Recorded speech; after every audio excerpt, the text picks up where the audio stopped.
اگر آپ کو 100 کلومیٹر کا سفر کرنا ہے اور آپ نے صرف 1 میٹر قدم آگے بڑھائے، یعنی 1 میٹر میں شاید 2 قدم یا 3 قدم ہوں گے، تو ایسی صورت میں وہ 100 کلومیٹر نہیں رہیں گے، 99 ہو جائیں گے، 3 ڈیجٹ سے 2 ڈیجٹ ہو جائیں گے۔ آپ کے قدم آگے بڑھیں گے اور آپ منزل کی طرف آگے بڑھیں گے۔ منزل کی طرف آگے بڑھنے کے لیے اور مقاصد کے حصول کے لیے ضروری ہے کہ ہم زندگی کے کچھ اقدامات کر لیں۔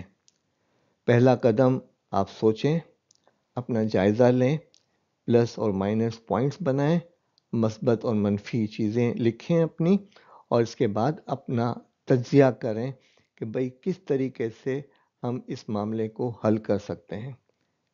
یہ حقیقت کو تسلیم کرنے کے بعد اپنا منصوبہ عمل بنائیے کہ کیا کرنا ہے، کیسے کرنا ہے، کب کرنا ہے، جو حکمت کے ساتھ سوال ہے، کیا، کیوں، کیسے، کب، کہاں، کون اور کتنا، اس کو ذہن میں رکھ کر منصوبہ عمل بن گیا۔ اب اس کے بعد عمل درآمد کیجئے، ایکشن کیجئے۔ ایکشن کرنے کے بعد روزانہ کی بنیاد پر یا ہفتہ وار کی بنیاد پر جائزہ لینے کی کوشش کیجئے۔ دیکھیے ترقی کی راہ پر انشاءاللہ گامزن ہونا بہت آسان ہو جائے گا۔